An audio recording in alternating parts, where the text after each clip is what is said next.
Should we do a YouTube bin? So this is my Impending Doom character. I'm still leveling it.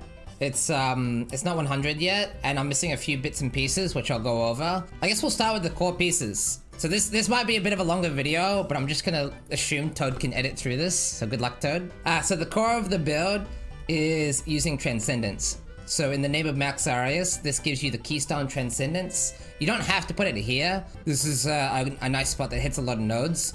The reason I want it here is we're actually abusing some tech from Zai, where we have 0 mana cost on all of our abilities. So if you see, my Malevolence costs 0, my Curses cost nothing, my Flame Dash, everything's free.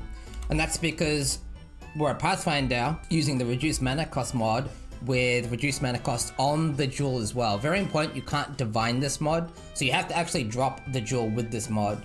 You can divine the keystone, that's fine, but the reduced mana cost needs to be on there. And it's also important that you don't have a roll, like a seed that rolls over the notables. Like this, for example, this is not supposed to be that. It can be, it's supposed to be Master Sapper. So it's important that you don't roll over those. So you might need to divine this a few times. But what this allows me to do is I get reduced cost here, reduced cost here, reduced cost on my rings. My inspiration gives me reduced cost on the malevolence. I have reduced cost here, and all in all, it just makes everything free on the build, which is just amazing because it lets us drop EB, which was this huge problem on the build. Because this build uses a ton of mana, and that's probably going to be one of the issues you have if you play this build on an occultist, where you're going to have a lot of mana expenditure, and so you're going to need a lot of reduction. The reason we went for Transcendence is obviously I wanted to make an Uber killer. I was originally looking at Jug, and that's when it occurred to me that Transcendence is literally a better Jug. So Transcendence takes that mod, right? So normally 8% of armor applies to elemental damage. That's the Jug node. But Transcendence is 100%. So this effect is 12 times better than Jug. The downside though is you no longer have armor applying to physical damage, but basically you need to convert as much of your physical damage taken to elemental. Essentially I have 0 armor on this build for physical damage, right? And so that is why it has to be a Pathfinder. I get this question a lot. Why not do this on the occultist, right? Well, there's very few sources of Fizz mitigation in the game, like Fizz conversion.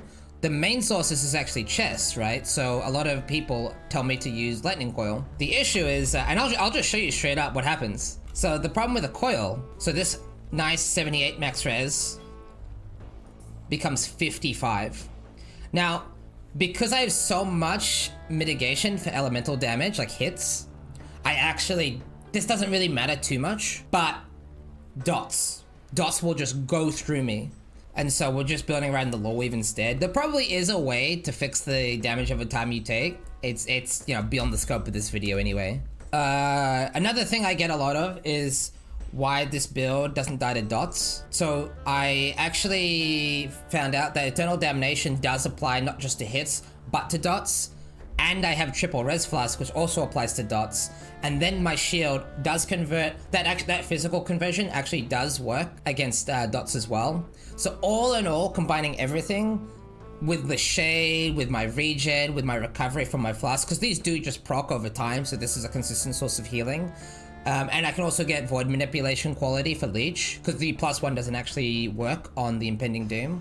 So you can actually become extremely tanky against dots. Like I'm talking like tanking the Shaper Beam tanky. But when we're not tanking it, but you're not gonna die to the Shaper Beam. So how do you get the shade? Right, so for the relic, I'm using the least shade relic with CDR. CDR is something I'm gonna talk about a little bit as well, because there was a bit of a misconception when this build was first sort of like made. People thought it worked similar to Cast on Crit, where you needed a breakpoint. Turns out you don't actually need the breakpoint, you just want more. But all you need to make sure is you have enough cast speed to trigger the Impending Doom. And so for my breakpoint, I have about 30.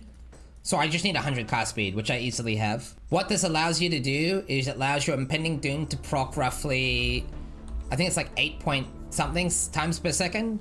If I get a little bit more CDR, which I'm trying to get on my Balance of Terror. Man, there's so much to talk about with this build. Yeah, so it turns out you don't actually need any specific breakpoint. Just more is better as long as you have enough cast speed. Now, in the PUB, there is a node. There's a thing in the custom modifications to simulate the effect of Vixens on cooldown. All you need to know is all that's essentially doing is allowing your Impending Doom to proc up to your hit rate. So this is assuming you have enough cast speed. So make sure you do refer to that spreadsheet and make sure you have enough cast speed on your curse. That's the thing you want to look at. So your Despair or Temp Chains or Enfeeble needs to have the cast speed. That's a whole nother thing to talk about as well. Obviously, what curse to actually use. So I'm using Despair because I'm using the Balance of Terror with Wither on hit. My dream setup would have Wither on hit and Temporal Chains cooldown. I'll show you the mod here because I should have it somewhere. Yeah, right here. So, worth pointing out, you actually have to cast the skill yourself. You can't trigger it from the Vixens for this to work. So my dream Balance of Terror would have cooldown and Despair Wither, which actually means I would have to self-cast Temp Chains. So all I'm doing in that setup is running Temp Chains here and just casting Temp Chains like this. Just like that. And so that will allow the Balance of Terror to proc both the cooldown and the Wither. So that's one of the things we're farming. The build needs Fizz conversion, and because I'm not running the coil, obviously I want to run as much as I can get outside of coil. So that's going to be Helmet, that's going to be Shield, that's going to be Taste of Hay, and Watcher's Eye. So if you've been keeping up with the YouTube videos, we spent a lot of time farming this. So it turns out with everything I have on this character right now, including a Fractured Delve Helmet, Exquisite Fizz taken as cold, all that, the perfect roll on the shield, we have exactly 75%. So everything's divined perfectly. I flask effect my belt, everything's like perfect pretty much. I have exactly 75%. I basically have 75% physical damage reduction. So a Shaper Slam right now hits me for something like 3k damage. So I easily survive. But that's not enough to survive an Uber Shaper Slam, which hits nearly twice as hard. But here's where the math gets interesting, right? If I just get one corruption on my Dawnbreaker, right, one physical damage conversion roll on the Dawnbreaker, I'll go from 75 to 83, which is nearly like, it's nearly half the damage. And so I'll easily be able to tank an Uber Shaper Slam with the corruption. And if I get really lucky and get another Watcher's Eye mod, I'll go from 83 to 95, which is 95% less physical damage taken. Because you gotta remember, that elemental damage I take is mitigated completely by Transcendence. So if I actually get 100% conversion, I think I can take something like 20 Shaper Slams in a row or something without dying. Like Uber Shaper Slams. So just going over the gear real quick. Now, I get the question a lot about why I'm using a claw. It doesn't actually have to be a claw. So the starter weapon for this build, which I'm sure a lot of you are familiar with, is Apeps. Now, Apeps is actually fantastic. A well-rolled Apeps has more damage from mapping than this claw, but it's very similar. And on any boss that actually allows you to ramp, so it gets lots of poisons, you'll actually end up with more damage overall. So this is a perfect weapon for like Ubers. But if you're just starting the build, just use Apeps, right? Apeps is totally fine. Worth pointing out though, with this version of the build, you have to have 0 mana cost because Apeps will make you lose mana. So if you have even 1 mana cost on your curse, for example, the build won't work. But that's fine, I have 0 mana cost and everything, so it's no drama. You can actually craft this with a hunter weapon instead, similar to the bow. You grab a hunter weapon, can be a claw, can be a dagger. I'll just whip out a sword just to show you, like you literally can do this with a sword even. So you get a hunter weapon and you Essence of Misery again until you get a usable second suffix. So poison damage works fine here, right? Poison damage works fine. I would go for dot multi if you were like really trying to make a nice weapon. Then you just do cannot roll attack mods. Now it's actually, if you have too many prefixes, you can do suffixes can't be changed in scale first. But you can actually craft this with 1 prefix. As long as you have 2 open prefixes, it's fine. Then you just do cannot roll attack mods, exalt twice. That guarantees +1, which doesn't do much. It can be nice to put your auras in there. And the chaos damage have a time roll, and then you just craft on chaos dot multi and you're golden. And so this is like maybe 4 divines, but it's much easier, and that'll do the job just fine. But like I said, you can just use Apeps if this is all too much. Just use Apeps. Obviously you want the Dawnbreaker. You want this to, the only roll that actually matters here is the physical damage taken as fire roll. That has to be as close to 20. And like I said earlier, you ideally want the corruption to, you know, bump that up to 28. That would be ideal. Loreweave, obviously. I have a +2 AoE mod. Don't need that. That's complete like luxury overkill. Just a 78% Loreweave. That's all you need. The +2 though, if you're wondering, gives me about 26% more damage. The build does scale very well with gem levels. Little tip for the Loreweave, when you're handing it in, if you hand in on a low level character, so this character is level 1, but you could do this on a level 20 character, you can actually use a level 1 or level 20 ring, depending on what mods you want to try to corrupt for. That will limit the pool of mods so you have less options. Because there's a bunch of bad mods that you can get on a body armor. So you can no longer get things like reduced damage taken. These mods sound good, but they're actually quite weak. You can't hit mods like max res, which obviously is normally a good mod, but it doesn't work with Loreweave. So if you hand it in on a low level character, you limit the pool down to only corruptions that you actually want. And so if you do this at level 1, you can get +1 gems, which is fantastic. Increased damage, which is fantastic. Life, fizz reduction, well, fizz reduction doesn't do much for this build, but these are really good. And if you hand it in on a level 20 character, you can corrupt things like AoE. Unfortunately, Curse doesn't work, and Duration doesn't work. So I would probably just do this on a level 1 and cop the loss. Because it's much easier to hit, because there's only 5 mods you can actually land on the double corrupt. So it's much easier to get the +1 or the 50% increased damage than it is to try to single out the 1 +2 mod that you can actually use. Why doesn't curses work? Because it's not a curse, it's a hex. Yes, they're different. For the ring, same way I usually craft all my gear. So you craft the suffixes first. You can literally just Chaos Orb these or Harvest Roll these. So I rolled this one specifically with Reforged Caster, but you could literally just Chaos Spam until you get 3 good suffixes. I think this one I did Essence of... sorry, I did the Intelligence Essence or the Strength Essence until I get 3 good suffixes. It's not too hard, right? And then you do suffixes cannot be changed, Veiled Chaos. It has a 83%, I think, chance to unveil life if you block mana. Very important that you block mana though, because there's only 4 mods you can unveil, and one of them is life. So it's like I said, like 83% chance to unveil life. Now it's important to note you actually do need an open prefix. So if you do have full prefixes after you do the unveil, you'll have to annul, which is kind of sucks. There's a low chance for that to happen. The reason being you have to have the minus mana cost craft on both rings, otherwise the build won't work. Because this is a 0 mana cost build, so it is kind of tight. Obviously you need the Vixens. This is the core item that makes the build work. It's important that the punishment curse is the #1 curse here. This is because this is the curse you don't really care about. You're mostly going for despair, which again doesn't have to be in the chest. I explained with the balance of terror, you can use temp chains or enfeeble depending on what balance of terror mods you have. But you have enfeeble, temp chains, and punishment. Again, punishment needs to be here.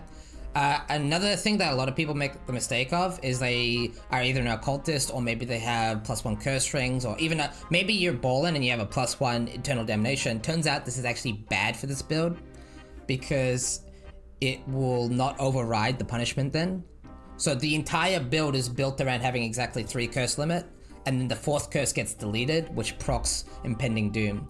So very important you don't have more than 3 curses. So just the gloves, which is +1, and just the wheel, which you want anyway, because these small nodes turn out to be insane and the mastery is insane. So you want this anyway. So don't get +1 curse anywhere. Very generic booties, nothing spicy here. Just got suppression, res, life, movement speed. Obviously the eternal damnation. I'll explain briefly why this is so strong. I've probably already talked about it in previous videos, because this is like just the meta for this league for hardcore. It's absolutely game-breaking amulet. But it stacks additively with the damage reduction on Jug on that node, which again, a Transcendence is just a much better version of. So because I'm running Loreweave, I have 39% damage reduction from the Eternal Damnation, which means you only need 51% mitigation against elemental damage to get 90% mitigation because they stack. So this is something like 5 times the hit as armor. So with 30k armor, which is what I have in Hideout, This allows me to mitigate 90% of damage up to 40,000 damage. So hits like Uber Series Flame Blast, hits like the Uber Exarch balls, stuff like that, get mitigated completely. Like I take almost the minimum amount of damage possible. I think it's like 98% less damage from these abilities. So it's absolutely insane. Now, as I said earlier, you want as much cooldown recovery as possible. So technically I could even bump this up even more from 8 to 10%, but it's not like I said, there's no breakpoint, so you just want more. So it's not that important. It's just like more damage to get. So I have it on my belt, I have it on my boots, I have it on my relic, and I would also want it on a Balanced Terra if I could get the double mod. Now, as I mentioned earlier, I want as much physical damage taken as possible. So I went for the 10% mod from Delve. You get this just by going to the Contains Items mods. So this was from a Contains Fire Items node. Now, this is only 2% better than the craft. But like I said, that 2% really matters. You could consider it almost the same as max res in terms of power, except it's capped at 100, right, instead of 90. So this is effectively 2% more fizz mitigation. The craft would put me from 75 to 73. So it's like similar to max res, right? So it's not mandatory to have the 10% mod, and it's way cheaper if you just use the craft. But I'm trying to get as much as possible. Like I want to get as close to 100 as I possibly can, because it gets better the more you have. Again, similar to max res. So I'm also abusing on this character because it's a Pathfinder. I'm abusing the same Pathfinder tech that we did on the Toxic Rain build.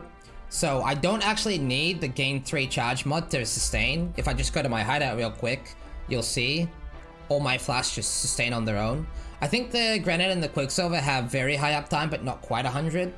So these have the like unimportant mods. But these two have to be up permanently. Like these 3 have to be up permanently, and they are. So you'll see these 3 specifically never drop. This allows my skills to cost 0.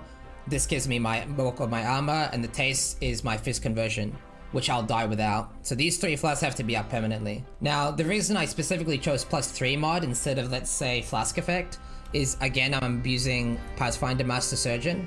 So every single time these flasks proc, they heal me for 6% and remove all bleed. The cool thing about that, obviously, is every single time I get hit, I heal. So it's similar effect to Aegis, where if I get hit for like 1,000 damage, I'm just gonna heal it up immediately. So against hits below a certain threshold, I'm basically immortal. So the only thing that can kill me is dots and massive hits. And I'm talking like the biggest hits in the game. So like Incinerate, Memory Game, stuff like that. Well, turns out actually this character can take even Memory Game, so not even Memory Game can kill this character. So it's really tanky. But yeah, the belt, you need at least 1 flash charge mod. So either reduce flash charges used or charges gained. That is required for the flask to have good uptime. I think it was like 16% reduced flash charges needed, or 14, something like that. Obviously a little bit more is good. And you also have that cooldown recovery mod because you want as much as possible. If you don't have cooldown recovery mod, it's not the end of the world. It's just like 12% more damage. But like, it's 12% more damage, right? Obviously you want it. The flask effect is actually massive. It applies to the suffixes. It applies to the Taste of Hate. It's just really, really good. You probably won't have this. If you can get it, fantastic. If you can't, it's not the end of the world, but it is the best in slot belt. And I wouldn't even use a Mage Blood. I mean, we literally have a Mage Blood, and I wouldn't use it on this build. It's, yeah. So yeah, I am running the Wilt Cascade in the gloves. This just helps a lot for mapping. But as far as I'm aware, if you position correctly, and you only care about single target, you should have the exact same single target. So it's not needed at all. It's just nice. So consider it a quality of life increase more than a damage increase. So my tree is pretty much complete. I think my last 2 points are just going to go into like life pretty much. No drama there. But I have got max spell suppression mostly coming from the tree. I only have 20% on my gear. So I have the Inveterate Wheel, and some cool tech we're actually using is the Green Nightmare. So in this slot specifically, it gives me something like 13 suppression, 14 suppression. Yeah, it gives me like 14 suppression. And it also gives me Frenzy Charge on kill. Don't need the Frenzy Charges for bossing, obviously, but it's nice for mapping, for the shield charge and the cast speed and all that kind of stuff. The Anoint's actually really important in this character. So this also reduces mana cost, which is how my mana cost on curses is 0. But it also gives you a ton of AoE. So this Anoint's really important. I have the Watcher's Eye, as I already mentioned. This is, again, you don't need this, but I wouldn't do the build with less than 70% Fizz conversion. If you can get the Fizz conversion on the shield instead, you could theoretically drop this, but more is better. The more you get, the better the build is. So ideally, you would want to double. So I'm actually going to keep farming until I get a double. I have the reduced mana cost mod here, but I don't think I need it. Yeah. That's because I have Divergent Inspiration. But if you are struggling getting your mana cost down, maybe you don't have the Flask effect belt, for example, you can get a couple of these if needed. And then just the cluster. Now, as far as the cluster goes, I have one cluster for Alchemist Genius and charges gained. You do need some charges gained. You could theoretically get this on the tree. Like you have a little bit of charges gained right here. But the cluster setup gives you Alchemist Genius on top, which is just really, really, really, really nice.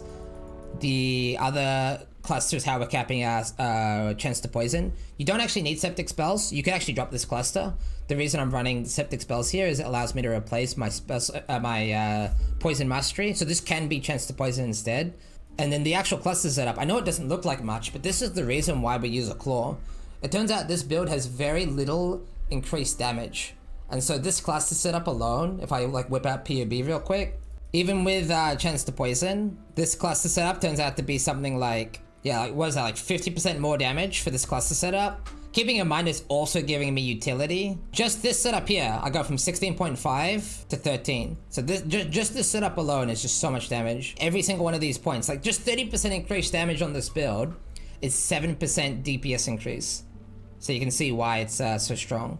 And for Pantheons, I'm just running Arakali and Ralakesh. Now Ralakesh is actually important because you don't have bleed immunity. Now you do get bleed removal from Flask, but without Ralakesh, bleeds can kill you very quickly, so you absolutely need Ralakesh. But the Arakali Pantheon is optional. I don't have stun immunity. Because I take so little damage, I don't actually get stunned very often. So I just ditched stun immunity because I just didn't need it. So for the Ascendancy, we're running Poison Prolif. So this is actually one of the major reasons why I decided to do this build on a Pathfinder over a Jug. So the Juggernaut Ascendancy is great, we love it, but it has 0 damage on it. Literally 0 damage. You know, it's all the way over here and it has 0 damage. This is right here in the prime location for poison builds, and this also gives you 20% more damage and Prolif. Now, I wasn't sure how good the Prolif would be. It's actually amazing. I'm just gonna say right now, it is competitive with Explosions on Occultist. I genuinely didn't think that would be the case. I'll show you a map as well. It's actually really, really, really nice, especially when you pair it with this Mastery. So this Mastery allows the first poison on each enemy to deal more damage. So this gives you tons of damage, tons of clear. It's really, really, really nice actually. Let's do, what kind of map can we do?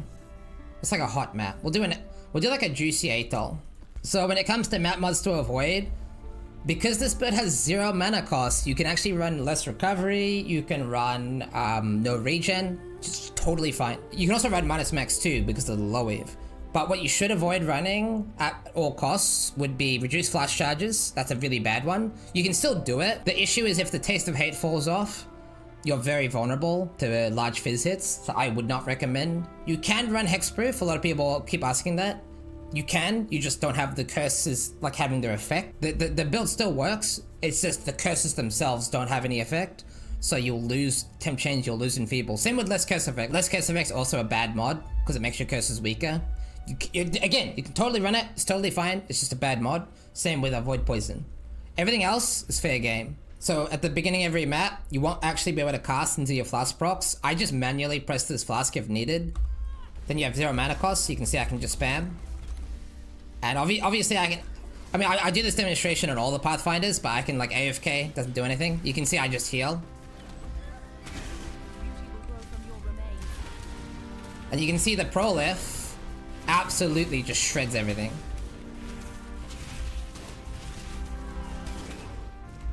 You see that red just yeah, just big packs actually just melt with this build, which is really cool. And so obviously for single target, we just pop Focus Mod, Blessing, and some poisons, and you can see boss just dies.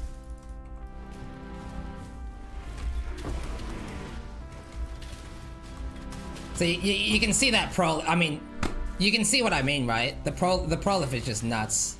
So this build actually scales really well with pack size.